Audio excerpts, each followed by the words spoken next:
It was a time of darkness, a time when people were trapped in the web of materialism, corruption, and despair. The world seemed to be falling apart, and people were losing hope. But in the midst of this chaos, there stood one young girl, her name, Phoebe Palmer. She wasn't born into wealth or power. She didn't have any prestigious titles or positions. No, Phoebe Palmer had something much greater than any title, a burning, unshakable fire in her heart, a fire for revival, a fire for God.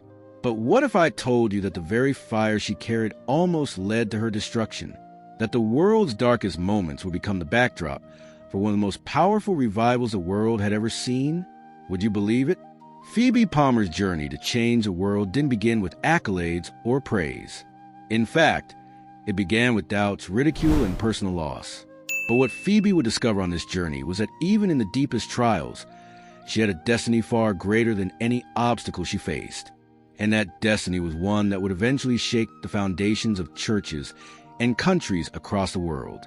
But before we dive into her incredible journey, let me ask you, what would you do if you knew your life was destined to change the world, but the world wasn't ready to hear you? Phoebe Palmer was born on December 18th, 1807, in New York City. It was a time when the country was divided, struggling to find its identity. The United States was moving forward into the Industrial Revolution, but many were still lost in poverty, spiritual dryness, and confusion. Her family, devoutly Christian, had a strong influence on Phoebe's upbringing, but her early years weren't easy. She was often torn between the world's temptations and her heart's calling to serve God. As a young girl, Phoebe wrestled with deep questions that many of us find ourselves asking. Why am I here? What is my purpose? Is God real? Does he care about me? It wasn't until her early 20s, at the age of 23, that Phoebe Palmer's life would take a radical turn. While attending a revival meeting, she heard a preacher speak with such passion that it awakened something inside her. The preacher spoke of holiness and sanctification, ideas Phoebe had only heard in passing before. But that night, those words came alive in her heart. She felt a burning call to do something greater. She wasn't sure what, but she knew she had to follow it. The next few years would not be easy for Phoebe. She wasn't a trained theologian. She didn't come from a family of preachers or scholars. She was just a young woman with a burning desire to see revival. And soon, the world would see that this young woman had a message that could not be ignored. Phoebe's first attempt at preaching were met with ridicule. What can a young woman teach us about God? People would say, women don't speak in public, they'd scoff. But Phoebe wasn't fazed. She knew what she had felt that night in the revival. She knew God had called her to something greater, and she wasn't going to let anyone silence her.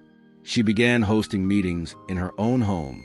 The gatherings were small at first, just a handful of people, mostly family and friends, who wanted to hear her thoughts on the scriptures. But as time passed, something began to shift. The people in Phoebe's meetings weren't just listening. They were experiencing God in new ways. Hearts were changing. Lives were being touched. At the time, Phoebe didn't fully realize it, but she had sparked something that was going to change the world. But just when Phoebe's revival was beginning to gain traction, the greatest obstacle yet came. Phoebe, filled with energy and optimism, began to expand her message, taking it outside the walls of her home. This is when the backlash began. Church leaders were uneasy. Some dismissed her as a misguided woman with wild ideas. Others accused her of leading people astray. The whispers started, "She's a heretic. She's a false teacher. How could a woman lead revival? It's never been done before." Phoebe was hurt, but she didn't back down. Instead, she clung to her mission with more fervor. Little did she know, this was the beginning of the true test of her faith. As Phoebe Palmer's influence began to grow, so did the opposition. Church leaders, especially the ones who valued tradition and order above all else, began to target her. The young woman who had once been mocked was now seen as a threat. People began questioning her methods, her theology, and her very motives. Was Phoebe Palmer truly anointed by God, or was she just a young, delusional woman? Tension was building, and a major power shift was about to unfold. The climax came when Phoebe was invited to speak at a large church conference. Phoebe had spent countless hours preparing for this moment, knowing it could either make or break her. The church leaders, those who oppose a revival, were in the room, waiting for her to falter. They were ready to crush her influence. As she stood before them, every eye in the room was fixed on her. It felt as though the weight of the world was on her shoulders. But Phoebe, standing firm, opened her mouth and with a calm but powerful voice said, "I am not here to steal your glory or divide your church. I am here because God has called me to bring revival to a dying world. If you think I am wrong, then you must confront God himself. I am simply his messenger." Silence. Her words echoed in the air, and for a moment, it felt like the entire room was holding its breath. Phoebe was making a stand. She wasn't backing down. It was a moment of courage, faith, and divine power.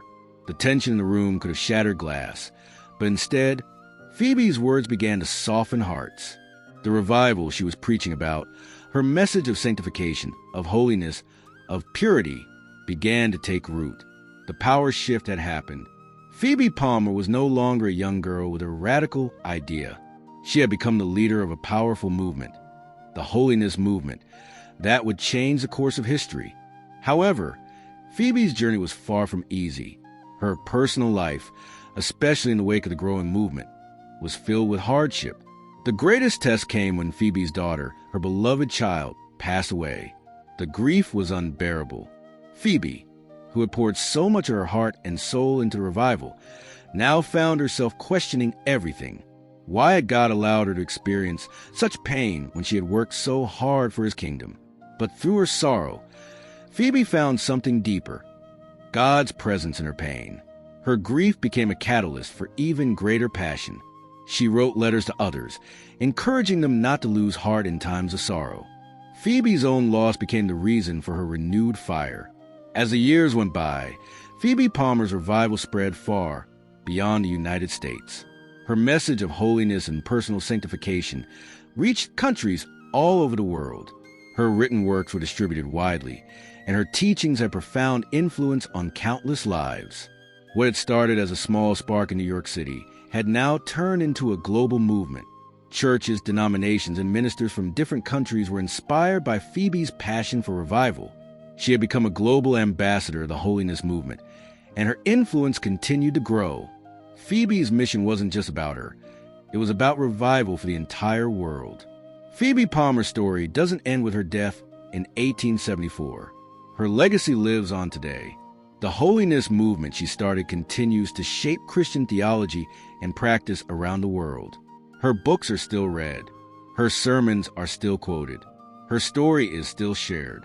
Phoebe Palmer proved that one person can change the world if they have the courage to follow God's call, no matter the cost.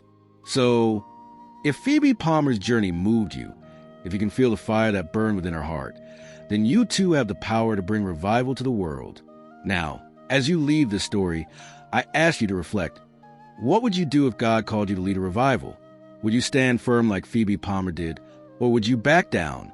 If Phoebe's story inspired you, then subscribe to our channel and join us on this incredible journey of faith, hope, and revival. Share this story with others who need to hear it. And let us know how this story impacted you. Together, we can spread the message of hope and revival. Subscribe now, and don't miss out on the next incredible story.